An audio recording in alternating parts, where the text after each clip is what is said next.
بالله من الشيطان الرجيم بسم الله الرحمن الرحيم قل هو الله أحد الله الصمد لم يلد ولم يولد ولم يكن له كفوا أحد۔ تو ہر رات تینوں صورتوں کو پڑھ کر، ہر رات کا آپ کا معمول تینوں صورتوں کو پڑھ کر اپنی ہتھیلیوں پر دم کرتے اور اس کو سر پر، آنکھوں پر، سب جگہ پھیر لیتے۔ اسی طرح 3 مرتبہ کیا کرتے تھے۔ جب آپ بستر پر تشریف لے جاتے تھے تو بستر پر تشریف لے جانے کے بعد تینوں صورتوں کو پڑھتے، دم کرتے، بدن پر پھیر لیتے، پھر دوبارہ پڑھتے، پھر پھیر لیتے، پھر تیبارہ پڑھتے، پھر اسی طرح گویا کہ 3 مرتبہ آپ یہ عمل کرتے تھے۔ تو پھر آپ نے کیا فرمایا کہ جو اس سورت کو پڑھ لے گا اللہ تعالیٰ اس سورہ مبارکہ کی برکت سے تمام شرور اور فتن سے اس کی حفاظت فرمائے گا۔ کتنی بڑی فضیلت ہے اور کتنا مختصر عمل ہے، کوئی مشکل نہیں، کوئی مشکل نہیں ہے۔ تو اس لیے ایک روایت یہ بھی ہے کہ جو جمعہ کے دن 14 مرتبہ سورہ اخلاص کو پڑھے گا وہ تمام شرور و فتن سے محفوظ رہے گا۔ کیا منٹ لگتے ہیں پڑھنے میں؟ تو اس لیے مختصر سورت، مختصر اجر اللہ تبارک و تعالیٰ نے بہت زیادہ لکھا ہے۔ یہ جو سورت ہے سورہ اخلاص جس کو کہا جا رہا ہے، سورہ قل هو اللہ احد، اس کے اندر خاص جو مضمون ہے وہ توحید کا ہے۔ اور یہ جو بات آپ نے سنی ابھی کہ تہائی قرآن کے برابر ہے، چونکہ اللہ تبارک و تعالیٰ نے قرآن مجید میں 3 قسم کے مضمون ہیں۔ توحید و صفات، ایک مضمون توحید و صفات کا ہے، تو اس لحاظ سے کہ چونکہ پورے قرآن میں 3 مضامین بیان کیے گئے ہیں، اس لحاظ سے تہائی کہہ دیا گیا ہے کہ یہ تہائی قرآن کریم ہے۔ اس لیے یہ سورت بڑی اہمیت کی حامل ہے، اور اس سورت میں ہر قسم کے شرک کی نفی کر دی گئی ہے۔ چنانچہ فرمایا قل هو اللہ احد، آپ کہہ دیجئے وہ اللہ ایک ہے۔ نبی کریم صلی اللہ علیہ وسلم جو لوگ اللہ تبارک و تعالیٰ کی نسبت پوچھتے ہیں، سوال کرتے ہیں، وہ کیسا ہے؟ تعارف مانگا تھا نا، جو ابھی شان نزول بتایا گیا کہ آپ اپنے رب کا تو تعارف کرائیے، تو تعارف ہو رہا۔ آپ کہہ دیجئے وہ اللہ کیسا ہے؟ قل هو اللہ احد، وہ اللہ ایک ہے۔ یہ اللہ کا تعارف شروع ہو رہا۔ خداوند قدوس تنہا ہے، اس کی صفات کیا ہے؟ آپ ان سے کہہ دیجئے جس کی ذات میں کسی قسم کا تعدد نہیں ہے، جس کی ذات میں تعدد نہیں، اس کا ثانی نہیں، وہ 2 یا 3 نہیں، 4 یا 5 نہیں، بلکہ وہ کیا؟ تنہا ہے، یکتا ہے، نہ اس کا کوئی مقابل ہے نہ کوئی مشابہ ہے۔ اس میں اس وقت کے جو مجوس تھے، تو چونکہ مجوس کے عقیدے کا رد کیا گیا ہے اس کے اندر، وہ کس طور پر؟ اس لیے کہ وہ یہ کہتے تھے کہ خالق 2 ہے۔ کیا کہتے تھے وہ؟ خیر کا خالق یزدہ ہے اور شر کا خالق اہرمن ہے۔ تو خیر اور شر کا خالق وہ الگ الگ مانتے ہیں، ان کا رد کر دیا گیا کہ خالق ایک ہی ہے، خالق 2 نہیں ہے، خیر اور شر کا خالق ایک ہی ہے، نہ یزدہ ہے نہ اہرمن ہے۔ یہود جو تھے اور اسی طرح بت پرستوں کے عقائد کی بھی تردید کر دی گئی، جو 33 کروڑ دیوتا مانتے ہیں۔ کتنے؟ 33 کروڑ۔ وہ خدا کی خدائی میں حصے دار ٹھہراتے ہیں، ان کا بھی رد کر دیا گیا کہ 33 کروڑ نہیں، احد ایک ہے، وہ تو تنہا ہے۔ تو گویا کہ ان کا بھی رد کر دیا گیا۔ تو جو اللہ تبارک و تعالیٰ کی ذات میں کسی کو شریک ٹھہراتے ہیں، اللہ تبارک و تعالیٰ کا کوئی شریک نہیں ہے، کوئی اس کا مماثل نہیں ہے، کوئی اس کا ہمسر نہیں ہے، وہ یکتا ہے۔ تو جو مجوس تھے ان کے عقیدے کی بھی تردید ہو گئی، جو دو خالق ماننا ہے، شر کا الگ خیر کا الگ، اور اسی طرح یہود کے ہنود نے جو 33 کروڑ دیوی دیوتا ماننے کے، ان کی بھی تردید ہو گئی کہ نہیں، اللہ تو ایک ہے۔ آگے فرمایا اللہ الصمد، ایک تو ہے لیکن وہ کیسا ہے، اس کی صفات شروع ہو گئی۔ اب اس کی صفات کیا؟ اللہ الصمد، وہ اللہ کیسا ہے؟ وہ بے نیاز ہے، اس کا کوئی شریک نہیں ہے، اس کا کوئی مماثل نہیں ہے، نہ وہ ذات کے اعتبار سے بھی یکتا ہے اور صفات کے اعتبار سے بھی تنہا ہے۔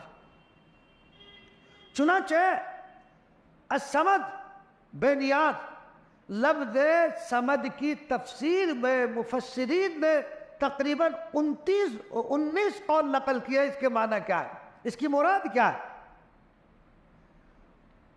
کسی نے کہا کہ صمد سے یہ کہ اللہ جمیع اشیاء کا جاننے والا، کیونکہ حاجت روائی کرنا بغیر اس کے ممکن نہیں۔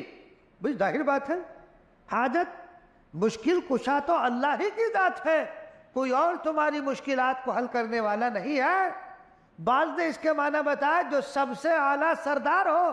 اللہ سے اعلیٰ سردار کون ہو سکتا ہے؟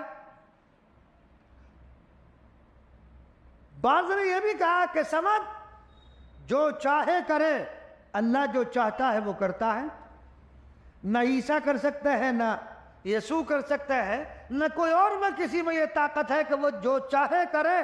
جو چاہے کرنے والی ذات صرف اور صرف اللہ تبارک و تعالیٰ کی ہے، اور وہ صمد ہے، وہ ذات وہ بے نیاز ہے، وہ کسی کا محتاج نہیں ہے۔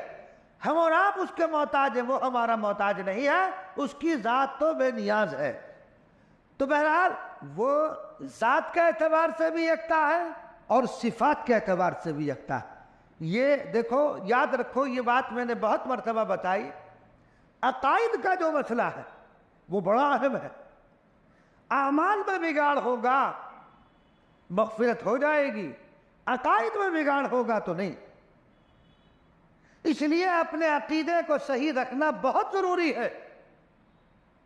اگر عقائد میں آپ کی خرابی پیدا ہو گئی، اگر آپ نے اللہ کی ذات میں کسی کو شریک ٹھہرا لیا، حضرت عیسیٰ علیہ السلام کو جیسا کہ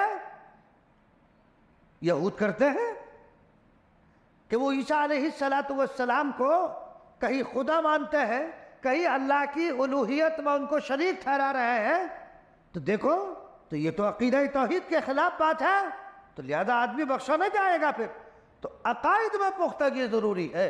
اگر عقائد کے اندر بگاڑ پیدا ہو گیا تو یاد رکھیے کہ اللہ تبارک و تعالی نے خود قرآن مجید میں ارشاد فرما دیا، میں شرک کو معاف نہیں کروں گا، شرک کے علاوہ سارے گناہوں کو معاف کر دوں گا۔ تو اس لیے اپنے عقیدوں کو صحیح کرنا اور اپنے بچوں کو عقائد کی تعلیم دینا اور بتانا، یہ ماں باپ کی ذمہ داری ہے کہ ان کو صحیح صحیح عقائد بتائے جائیں۔ تو وہ کیا ہے؟ اللہ تبارک و تعالیٰ کی ذات صمد ہے، اللہ کی ذات صمد ہے، بے نیاز ہے۔ اور اسی طرح تیسری سے اللہ کی صفت ایک صمد ہو گئی، دوسری لم یلد ولم یولد، اس کی اولاد نہیں، نہ وہ کسی کی اولاد ہے۔ اس میں مشرکین یہود و نصارہ ان کا رد ہے۔ کیوں؟ اس لیے کہ یہ لوگ کیا کرتے ہیں؟ فرشتوں کو نعوذ باللہ خدا کی بیٹیاں قرار دیتے ہیں۔ یہود جو ہے وہ حضرت عزیر علیہ السلام کو خدا کا بیٹا، اور نصارہ جو ہے وہ عیسیٰ علیہ السلام کو کیا کہتے ہیں؟ ابن اللہ۔ اسی میں ایک فرقہ وہ بھی ہے جو عین خدا مانتا ہے حضرت عیسیٰ علیہ السلام کو۔ تو سب کا اس میں رد ہو گیا۔ جو عیسیٰ علیہ السلام کو ابن اللہ کہہ رہا، نصارہ ان کا بھی رد ہو گیا، یہود کا بھی رد ہو گیا جو عزیر علیہ السلام کو اللہ کا بیٹا قرار دے رہا ہے، اور جو فرشتوں کو اللہ کی بیٹیاں قرار دے رہے ہیں ان کا بھی رد ہو گیا۔ لم یلد ولم یولد، اس کے کوئی اولاد نہیں، نہ وہ کسی کی اولاد ہے، اس کو کسی نے نہیں جنا، نہ وہ کسی سے جنا گیا، تو لہذا تردید ہو گئی۔ جو عیسیٰ علیہ السلام کو ابن اللہ کہتے ہیں ان کی بھی تردید ہو گئی، نصارہ جیسے کہتے ہیں، یہود کہتے ہیں کہ عزیر ابن اللہ، ان کی بھی تردید ہو گئی کہ اللہ کا بیٹا کوئی نہیں، اللہ تو تنہا ہے، کوئی اس کی اولاد نہیں ہے، خداوند قدوس نے کسی کو نہیں جنا ہے۔ تو لہذا اللہ تبارک و تعالی جس طرح ذات میں یکتا ہے صفات میں بھی یکتا ہے، اس کی صفات میں بھی کوئی شریک نہیں۔ بارش دینا، اولاد دینا، رزق دینا، وہ رازق ہے، وہ خالق ہے، وہ مالک ہے، یہ تمام صفات خداوند قدوس کی ہے۔ اگر آپ یہ صفات کسی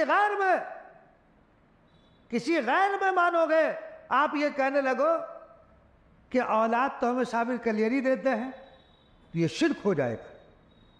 اولاد ہمیں خواجہ اجمیری دیتے ہیں، تو اللہ کی صفات میں کسی کو شریک کرو گے تو وہ شرک ہے۔ بھئی اولاد دینا تو اللہ کا کام ہے، نہ خواجہ اجمیری کا کام ہے، نہ نظام الدین اولیاء کا کام ہے، نہ صابر کلیری کا کام ہے، کسی کا کام نہیں ہے، صرف اور صرف خداوند قدوس کا۔ ہم میں کتنے لوگ ہیں جاتے ہیں ان مزارات پر، وہ منتیں مانگتے ہیں، اپنی حاجتوں کو ان کے سامنے پیش کرتے ہیں۔ ارے کیا وہ سن لیں گے آپ کی حاجات کو؟ وہ تو خود رب کے محتاج ہیں، وہ تمہاری کیا رہنمائی کر سکتے ہیں؟ سمجھتے ہیں کہ ہماری مشکلات وہ حل ہوتی ہیں۔ لوگ کلیر جاتے ہیں، سہارنپور کے لوگ ہیں، وہاں جا کر ہر جمعرات کو دیکھ چڑھاتے ہیں کہ اس میں ثواب ہے، کوئی ثواب نہیں ہے۔ کسان وہاں غربا ہوتے ہیں، غربا شہر میں نہیں ہے کیا؟ کلیری میں سے، کلیری میں غربا ہے، شہر سہارنپور غربا سے خالی ہو گیا، تو وہاں جا کر کے دیکھ چڑھا رہے ہیں۔ وہاں سلفیے اور نشے والے لوگ وہاں پر آپ کو ملیں گے، عیاشی کا اڈا بن چکے ہیں یہ جگہ۔ اللہ تبارک و تعالی حفاظت فرمائے۔ آپ جا کر کے دیکھیے اس قدر عورتوں کا ہجوم رہتا ہے، الامان والحفیظ۔ وہ ٹھہرے ہوئے ہیں صاحب، خواجہ کلیری صاحب جو ہمارے حاجت کو پوری کر دیں گے، ڈال دیا ہے ڈیرا کہ خواجہ جب تک نہیں جاؤں گا جب تک میری حاجت پوری نہیں ہوگی۔ میں خواجہ کہاں سے پوری کر دے گا؟ خواجہ تو خود محتاج ہے، وہ تمہاری جو ہے مشکلات کا حل کیسے کر سکتے ہیں؟ تو یہ شرک نہیں ہے؟ اس صورت میں اللہ کی مدد آئے گی؟ اس شرک کی حالت میں جب تم شرک کرو گے، مشرک بن جاؤ گے، رب سے مدد مانگو تو کیسے آ سکتی ہے؟ آپ جا کر دیکھیے جمعرات کرو، اللہ کی پناہ، اللہ کی پناہ، اللہ حفاظت فرمائے۔ ایک مرتبہ ہم رات میں ایک پروگرام میں سے آ رہے تھے ادھر سے نجیم آباد کی طرف سے، تو ہم نے فجر کی نماز کلیر میں پڑھی، ادھر کلیر کے راستے سے آ رہے تھے، تو فجر کی نماز کا وقت ہو گیا، میں نے کہا بھائی چلو کلیر میں نماز پڑھ لیں۔ وہ مسجد میں ہم نے نماز پڑھی، نماز کے بعد وہ جو دیکھا تو سلفیے بیٹھے ہوئے، چرس کی وہ چل رہی ہے اور وہ اپنے نشے میں ہے۔ اب وہ ہمیں دیکھ کر کہنے لگا، بڑی زور زور جو ہے ضربے لگانے لگا اور کہنے لگا صابر کلیری بس تو ہی دے گا، صابر کلیری تو ہی دے گا۔ میں نے کہا ہرگز نہیں دے گا، میں کیسے دے سکتا اس کو کہ اختیار میں ہے؟ تو اللہ تبارک، یہی تو شرک ہے۔ خداوند قدوس کی الوہیت میں یا اس کی صفات میں کسی کو شریک ٹھہرا لے، ہرگز وہ آدمی مومن نہیں ہو سکتا ہے۔ اس حالت کے اندر اللہ ہماری عقائد کی بھی حفاظت فرمائے۔ تو جس طرح ذات کے اعتبار سے یکتا ہے، صفات کے اعتبار سے بھی یکتا ہے۔ میں نے آپ کو پہلے بھی سنایا تھا، ایک مرتبہ امروہہ میں جانا ہوا، تو امروہہ میں ہمارے سلسلے کے بزرگ ہیں، شیخ عبد الباری اور شیخ عبد الحادی، بڑے قابلین میں ہیں۔ وہاں ایک درخت ہے بہت بڑا، وہاں دیکھا تو وہ ہم صبح میں فجر کی نماز کے بعد ٹہلتے ہوئے وہاں گئے اور وہاں جو دیکھا تو پیڑ پر بہت سارے کاغذ لٹکے ہوئے ہیں. من کہ بھائی اب تک تو پتے دیکھے تھے, اب یہ کاغذ بھی لٹکے ہوئے ہیں, یہ عجیب پیڑ ہے بھائی. اب جو دیکھا جا کر کے ہم نے دیکھا چاروں طرف کو کوئی ہے تو نہیں, اب دیکھ کے 2-4 کاغذ پھاڑ کے جیب میں رکھ لیے. اب اپنے کمرے پہ آ کے جو پڑھا تو اس میں کسی میں لکھا ہوا تھا مجھے فلاں سے محبت ہے لہذا وہ میرے نکاح میں آ جائے. یعنی اسی طرح کی سب واحد چیزیں تھیں. ان عقل کے اندھوں سے پوچھو کیا وہ تمہارے یہ کاغذ پڑھنے کے لیے آئیں گے؟ بھائی ظاہر بات ہے کہ تم کہتے ہو اللہ والے ہیں, جہاں وہ جنت کے نظاروں میں ہے تو وہ جہنم میں کیا کرنا آئیں گے وہاں سے؟ تمہارا خط پڑھنا آئیں گے وہ؟ یعنی ہے کتنی آدمی عقلی طور پر سوچے کس قدر بے وقوفی اور جہالت کی بات. اللہ تبارک و تعالی حفاظت فرمائے. اور یہ بھی میں نے آپ کو سناتی ہے, وہی میں نے اپنی آنکھوں سے خود دیکھا. اندر ایک کمرہ بنا ہوا ہے, وہاں جانے نہیں دیتا کسی کو. اب وہاں صبح کا وقت تھا, میں نے کہا بھائی ذرا دیکھ لیں ہم بھی. تو وہاں ایک واش بیسن بنا ہوا ہے, چکور واش بیسن, اور اس میں ایک پنجہ بنا ہوا ہے. تو میں نے اس سے پوچھا, میں نے کہا بھائی یہ کیا ہے؟ کہنے لگے یہاں, اور اس میں جو ہے جو واش بیسن ہے اس میں ایک پائپ نکلا ہوا ہے تقریباً 2.5-3 انچی. تو میں نے کہا بھائی یہ کسی مقصد کے لیے ہے؟ یہ اس نے مجھے بتایا کہ یہاں وہ عورتیں آتی ہیں جن کے اولاد نہیں ہوتی ہے تو اس پائپ کو اپنی شرمگاہ میں کر کے دودھ لیتی ہے تو اس سے بچہ ہو جاتا ہے. انا للہ و انا الیہ راجعون. اس قوم کا کیا حال ہوگا؟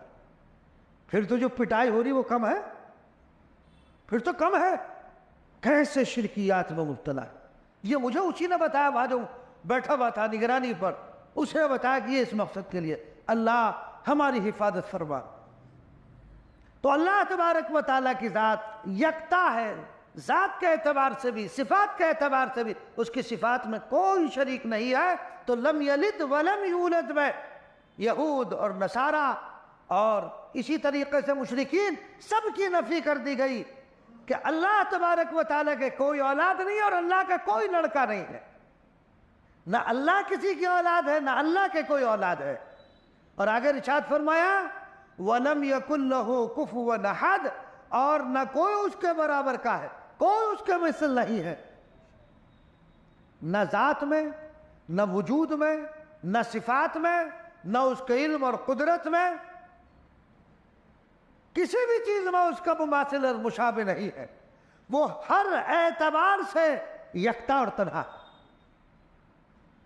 اس لیے یہ جو سورت ہے سورہ اخلاص, چونکہ اس میں خالص توحید کا تذکرہ ہے تو ہے تو بڑی مختصر, مگر اپنے مفاہیم کے اعتبار سے, معنی اور مطالب کے اعتبار سے گویا کہ ایک معنی کا سمندر اس میں سمیٹ دیا گیا.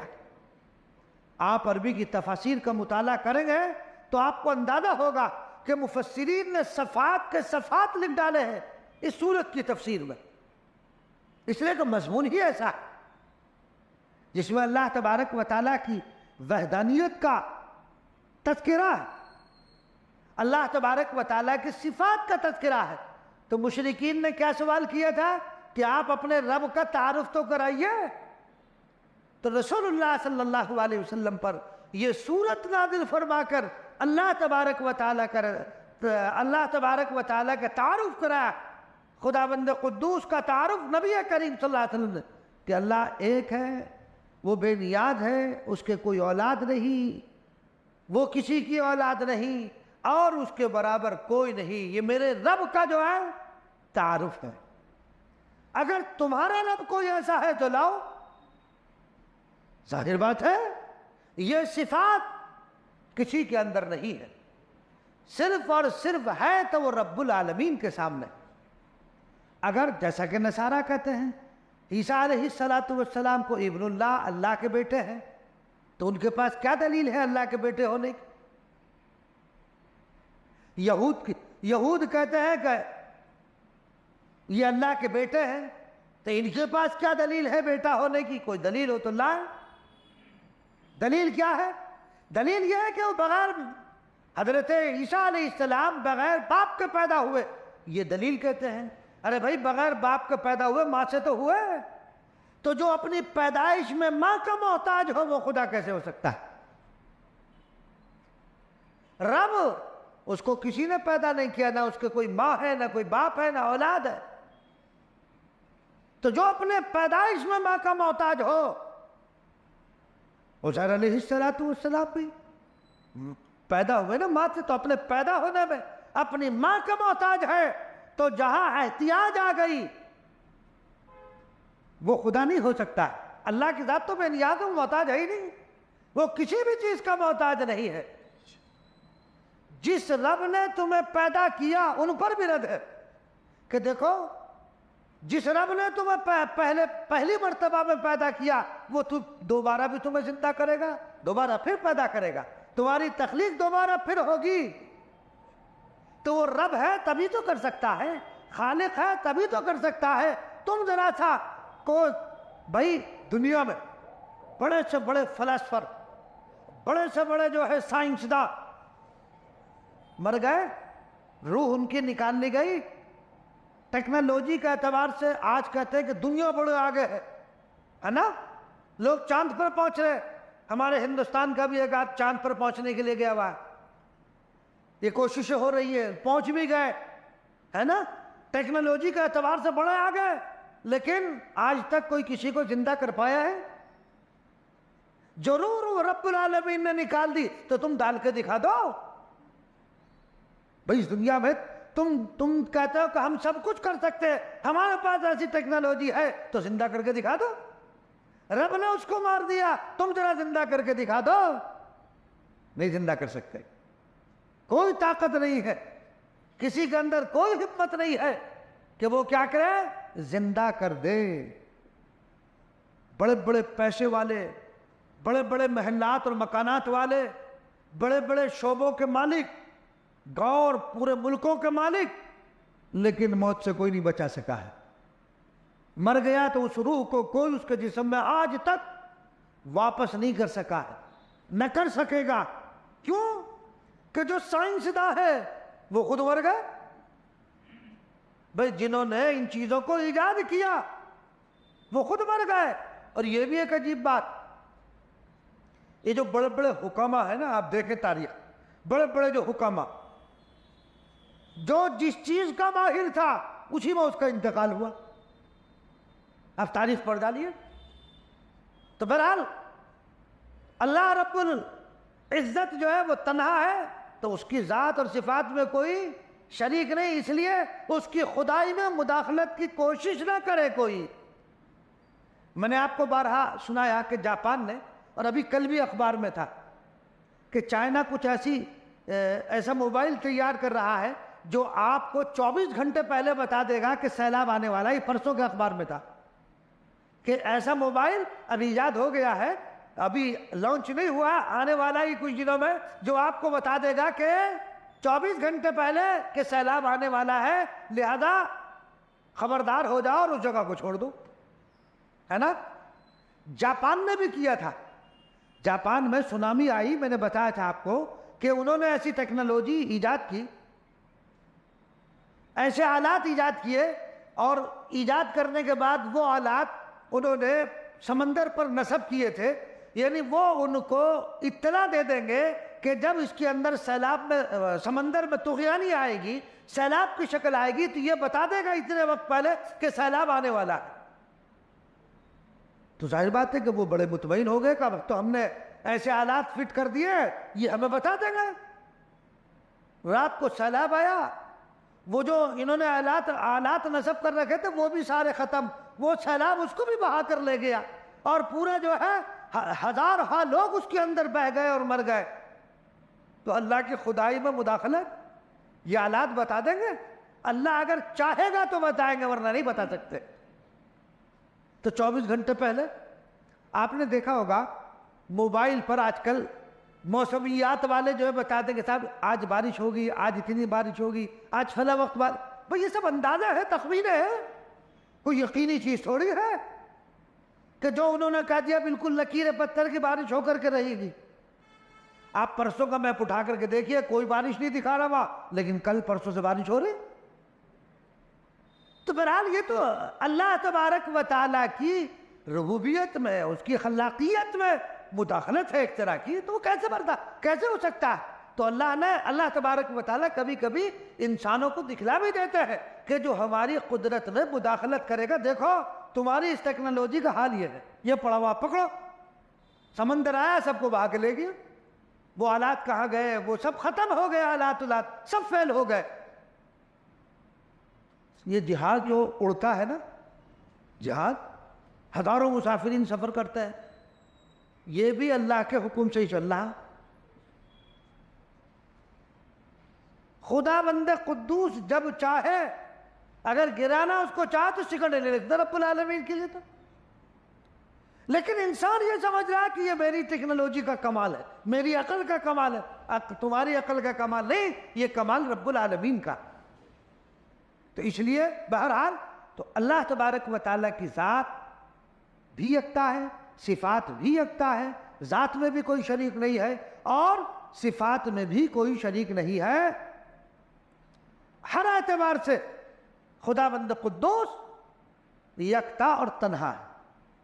اسی لیے چونکہ اس میں خالص توحید کا مضمون ہے، بعض صحابہ روایت میں آتا ہے، بعض صحابہ کرام رضی اللہ تعالی اجمعین ہر رکعت میں اس سورت کو پڑھتے تھے، بلکہ ایک امام صاحب تھے وہ یہی سورت پڑھتے تھے پھر دوسری سورت پڑھتے تھے۔ لوگوں نے کہا کہ آپ یہی سورت پڑھتے ہیں تو یا تو اسے پڑھ لیا کریں یا دوسری سورت پڑھ لیا کریں، تو اس کو چھوڑ دیا کریں۔ تو امام صاحب نے کہا دیکھو بھائی، میں اس سورت کو ضرور پڑھوں گا، چاہے امامت چھوڑ دوں، امامت میں نہیں رہوں گا میں، لیکن اس سورت کو ضرور پڑھوں گا۔ یہ مسجد قباء کے امام تھے، ان کا معاملہ ہے۔ نبی کریم صلی اللہ علیہ وسلم تشریف لے گئے مسجد قباء، وہاں لوگوں نے رسول اللہ صلی اللہ علیہ وسلم کے سامنے یہ بات رکھی کہ امام صاحب جو ہے اسی سورت کو پڑھتے ہیں، اور ہم نے جب انہیں کہا تو یہ کہہ رہے کہ میں امامت چھوڑ دوں گا لیکن یہ سورت نہیں چھوڑوں گا۔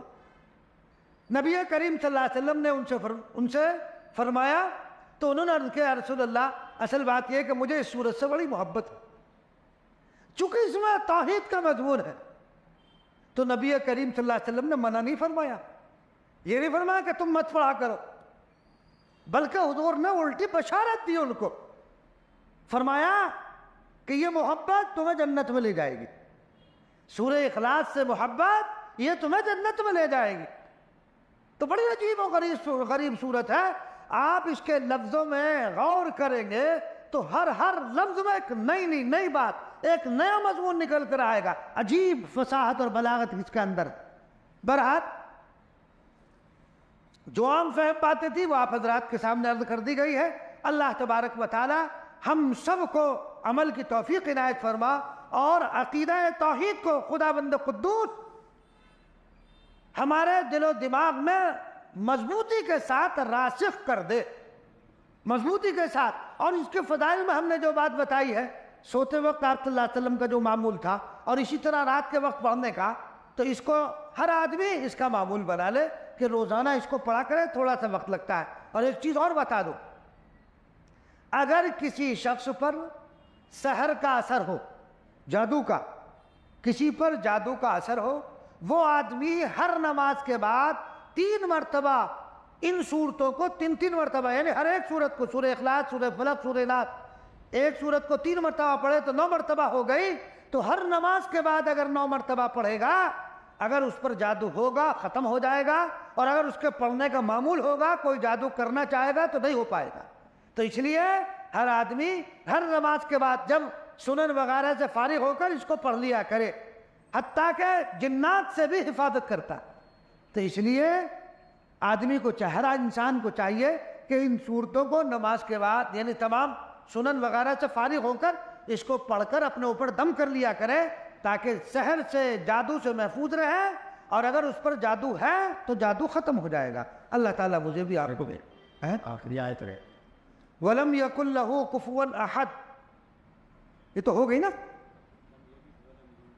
وَلَمْ يَكُنْ لَهُ كُفُوًا أَحَدٌ بھی ہو گئی، اور اس کا کوئی ہمسر نہیں، اور اس کا کوئی وَلَمْ يَكُنْ لَهُ كُفُوًا أَحَدٌ ہم نے تو پڑھی نہیں آج، نہ کوئی اس کے برابر، یعنی اس کا کوئی مثیل نہیں ہے، کوئی اس کا مشابہ نہیں ہے، اس کا کوئی مشابہ نہیں ہے، وہ ہر اعتبار سے یکتا اور تنہا ہے۔ اللہ تبارک و تعالی ہم سب کو عمل کی توفیق عنایت فرمائے۔ ایک پیر جو سنے ہوتے ہیں، پیر بنے ہوتا نہیں ہے تو اندر جگہ جاتا چھوٹا ہوتا ہے وہ پیر یا پیر کنیا سے کنیر، ہاں بہت چھوٹا سا بنا ہوتا ہے، تو جانا پڑتا ہے۔ ہاں اگر جتنے جائیں گے تو کچھ سوچا تو رسول نہیں، مطلب وہاں جانے کی ضرورت ہی کیا ہے بھئی؟ جھک کے جاؤ تو جانے کی ضرورت کیا ہے؟